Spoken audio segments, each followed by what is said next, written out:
I wonder how many of my fellow Canadians know that it is 250 years older than Halifax, and in fact was an international seaport when New York was still a swamp.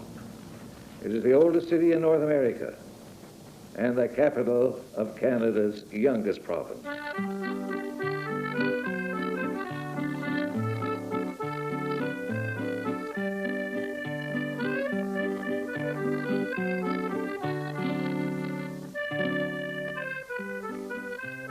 St. John's is a fine old city.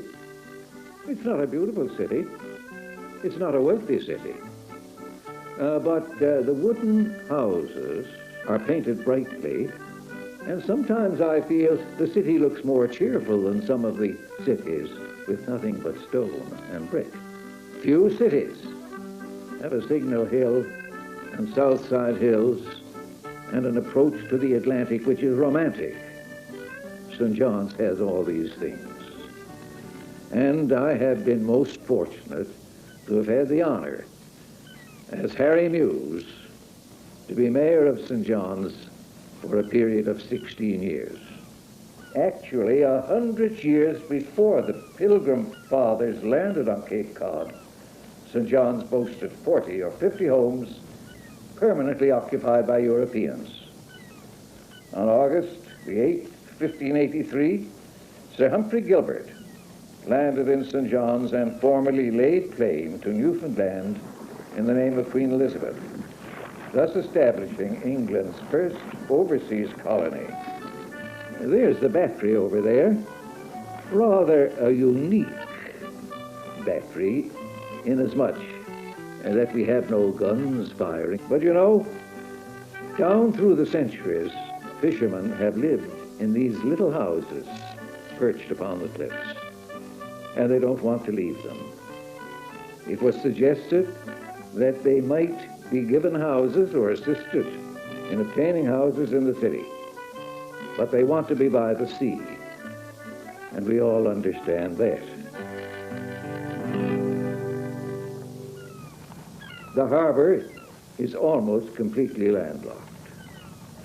And during the early years, come spring and autumn, the harbor would be filled with vessels from all over the island. You see, St. John's was the only center of supply and credit in those days, and the fishery was financed from St. John's. Everybody came in to get their supplies, and then they sailed to the fishing grounds.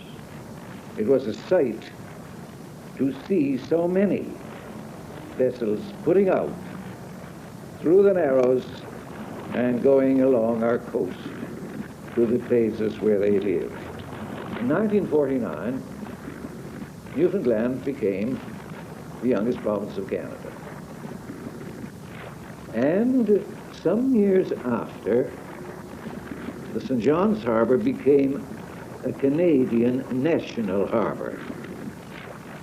You wouldn't know that the new harbor was built, as we might say, on the same site as the old one.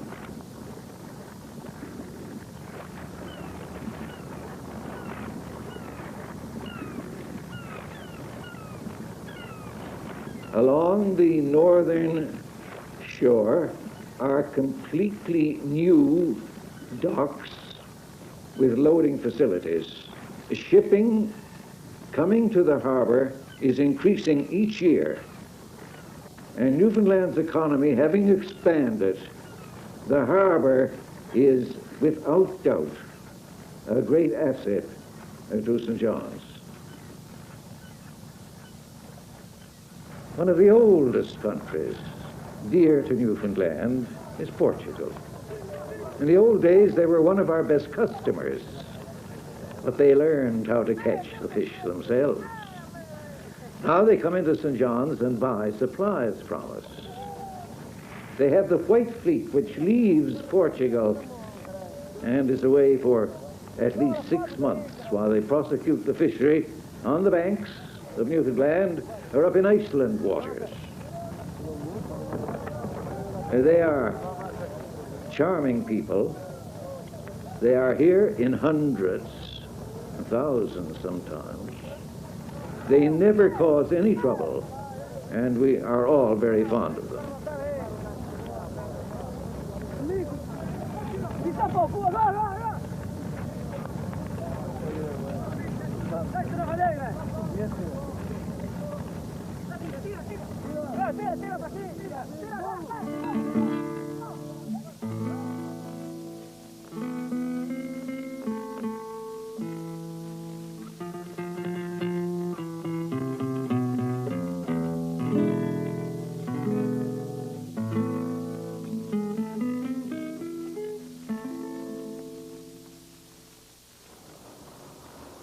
Nearly every seaport has a water street, and so is St. John's.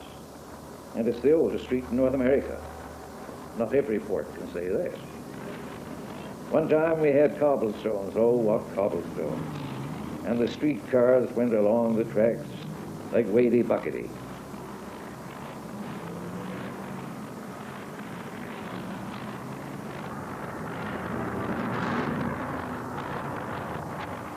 Despite the modern trend of recent years, there are still some old buildings to be seen.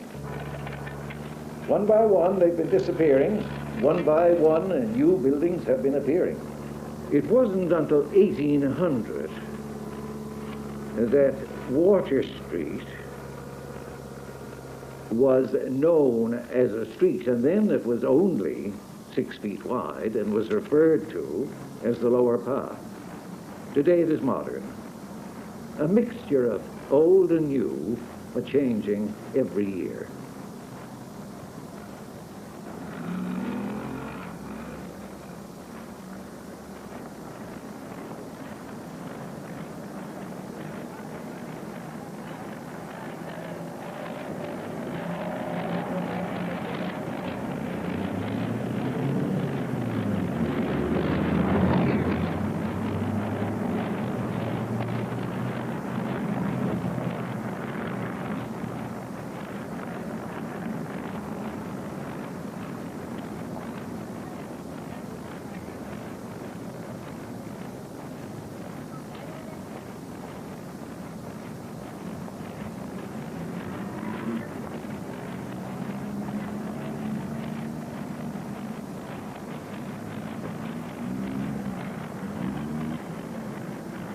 The oldest buildings are not as old as those which were destroyed by fire.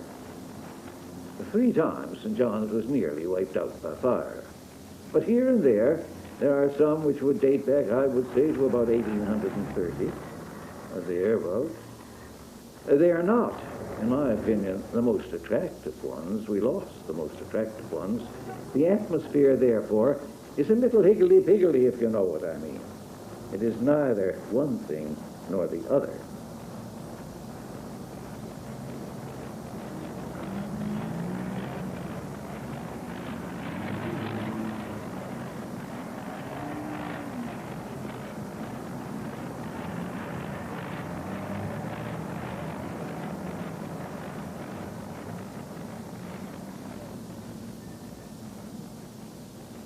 In the old days, businessmen had their premises on Water Street, and they lived over them. It was a cozy arrangement, I would say. On dirty days, you didn't have to go out. But it was inevitable that that would change. And as St. John's is built on a hill, they went a little further up the hill, but not over the crest. But with the changes that came in this new era, the city expanded. It went up the hill, dipped into the valley beyond, and there the first new houses built by the St. John's Housing Corporation were established.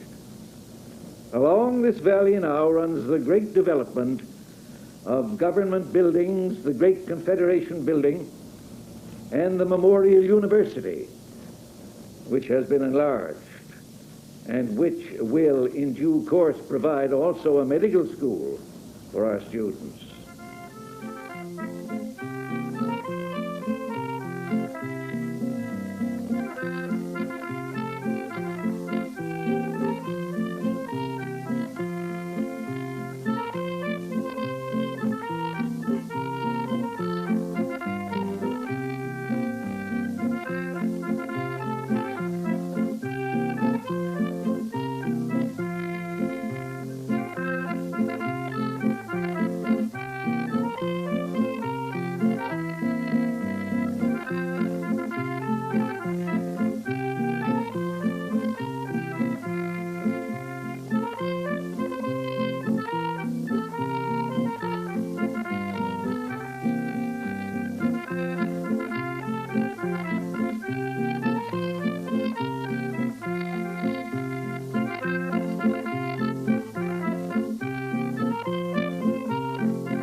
this new area will not grow like topsy grew.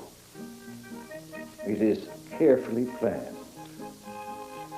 The medical school will be planned by one of the finest architects in Great Britain. I'm very happy, as we all are, to know that the planning is in the hands of men who know what they are doing.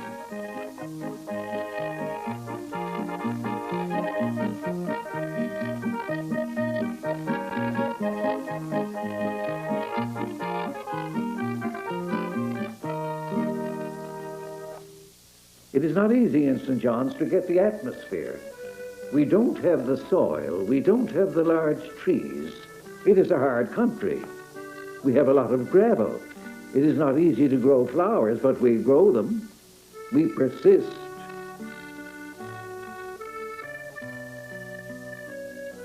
We have a railway in Newfoundland. In the old days, it was the Newfoundland Railway. It is now the Canadian National Railway. When it was first inaugurated, the station, the St. John station, was on the site of the present Hotel Newfoundland. And the train really encircled the town before it got out of it. It went up the avenue which we now know as the old track, or Empire Avenue. And it chewed its way up with a little narrow gauge, and everybody liked to see it.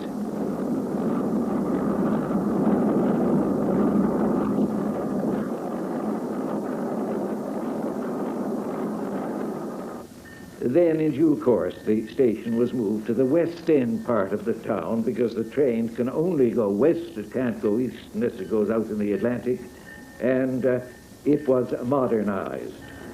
Now we find that the CNR and the cross-country express, sometimes called the Bullet, is finding it difficult to operate a passenger service because the passengers are going by automobile and by aeroplane. And plans are underway to replace the CNR passenger service with fine, modern, large buses, which will operate between here and Port of Ask. Everybody, of course, is sorry to see the old railway go, that is the passenger service, but modern methods are now necessary to help the railway give the service that is required. In the 1700s and the early 1800s, St. John's could be described very properly as a garrison city, or a garrison town then, and many forts were required to defend the city. For instance, Signal Hill was bristled with forts, and across the harbor, the Narrows, from Cabot, where Cabot Tower is now, there was Fort Amherst. And there was the Fort William, upon which the hotel now stands, the Newfoundland Hotel. And also there was the Fort Townsend, which is near the Basilica and is a police headquarters. And speaking of the forts, there are models of these forts in the St. John's Museum. And it's well worth visiting the museum, because these old models are most interesting. Other documents are there also which will be interesting to people who are interested in the history of Newfoundland.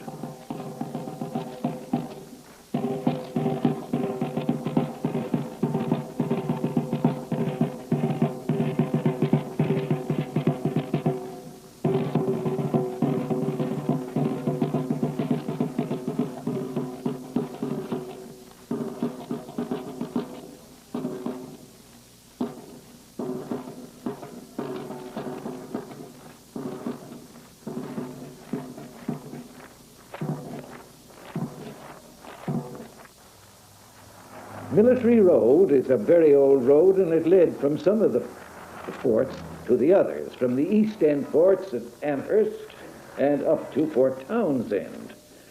And on Military Road is the old garrison church. Very old church, built in 1836. And there's a great deal of sentiment for the old garrison church.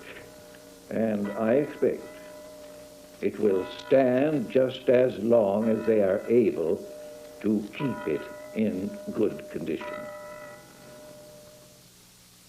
Signal Hill was the scene of many battles between the French and the English.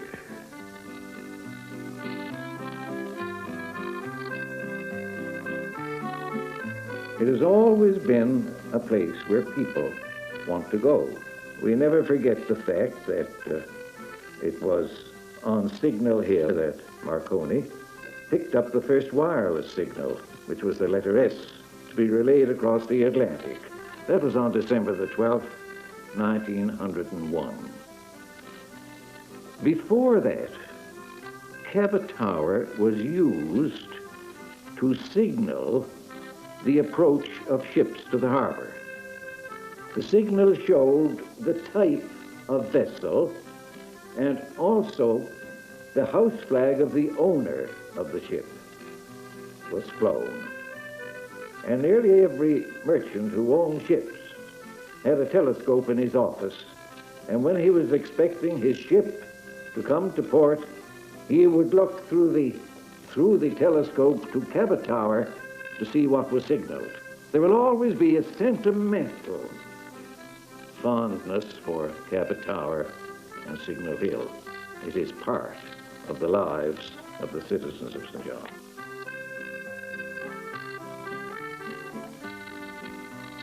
A remarkable man, Marconi. I would like to have met him, as did my grandfather, who was a member of the government at that time.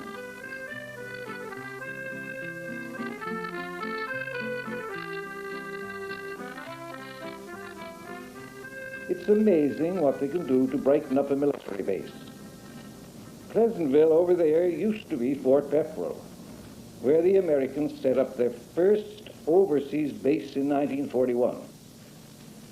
And prior to that, during World War I, the first contingent of troops of the Royal Newfoundland Regiment trained there before they went to France. When the Americans left in 1960, they turned Pepperell over to the federal and provincial governments. And the buildings there are now used as either government offices or apartments. Just across the road from Pleasantville is historic Kitty Lake, where nearly every year since about 1828, a regatta has been held on the first Wednesday in August. It's a 1 3/5 course, and is unusual in that the boats row up the lake, turn the buoys, and come back again. The fastest time ever for the course was 9 minutes, 13 4/5 seconds, set in 1901, and it's never been beaten.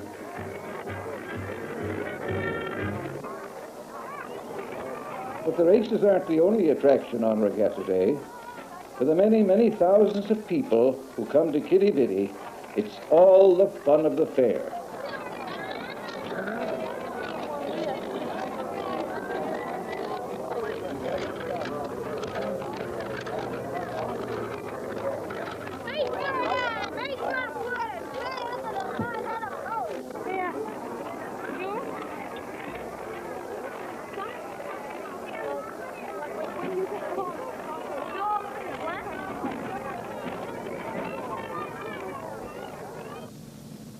Spring comes late in the city of St. John's. Too often the ice is coming down from the north and the cold winds blow in upon the city. Sometimes icebergs dot the horizon. Sometimes they almost come into the narrows of St. John's. There have been cathedral-like icebergs stranded off the coast, Gothic, you know, but terribly cold. Now you may wonder if we have any flowers, if we have any shrubs in this rather barren land. Yes, we have flowers. And the amazing thing is that when at last the wind turns to the westward, and the ice has left the coast. The gardens grow quickly, very, very quickly.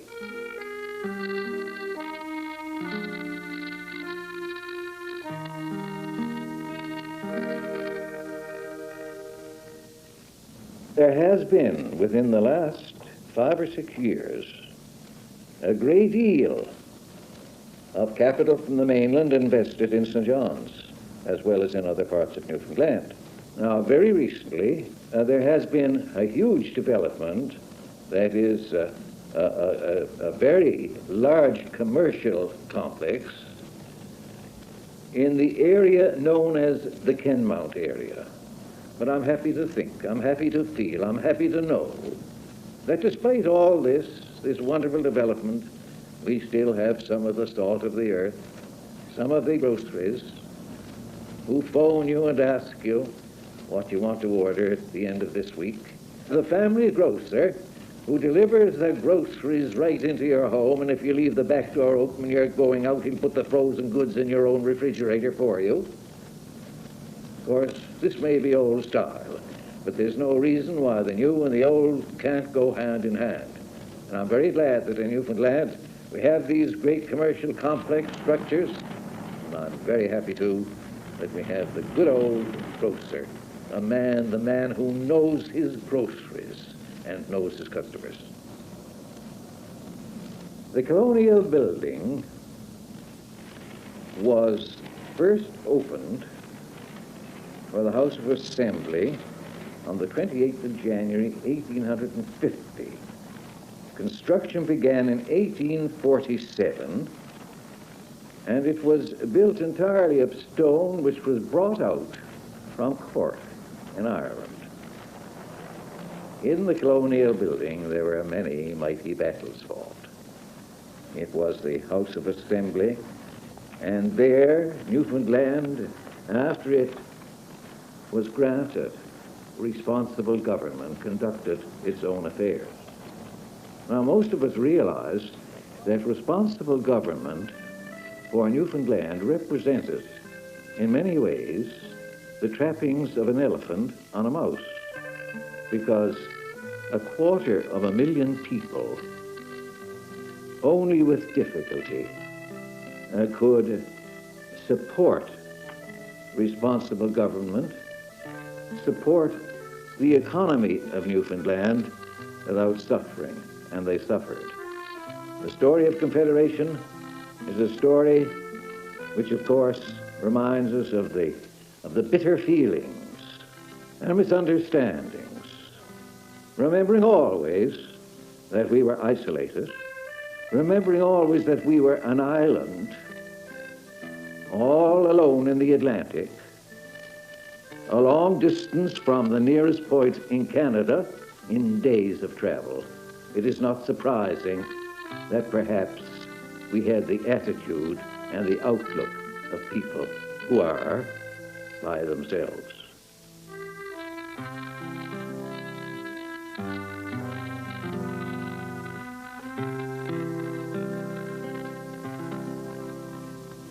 A government house was built in 1828. And prior to Confederation, the governor was appointed, of course, by the British government, and invariably was an official from Great Britain. Today, of course, the lieutenant governors are Newfoundlanders appointed to represent Her Majesty, and they have carried on very well indeed the traditions of Government House. There are many citizens who sometimes come up to Signal Hill, not because they have to, but because they want to come up. Not because they have anything to do up here, but because they are tired, perhaps, of doing so much down in the city. There's something about Signal Hill. It lifts you above the ordinary things of everyday life. And as you look out over the city and see the basilica and the cathedral and all the churches, the brightly painted homes, you feel that it is a city of people. You hear still the putt-putt of the motorboat as the batterymen come in from the fishing grounds. You see the changes that are taking place. It is not a sleeping port. The port is awake. Changes are taking place every day. The whole harbor has changed in concept and in use. It is not the harbor of 15 years ago or 10 years ago. It is the harbor of the new St. John's, forging ahead, a province which will find a prominent place among the provinces of prosperity in Canada, our new homeland, the land we are all learning to love.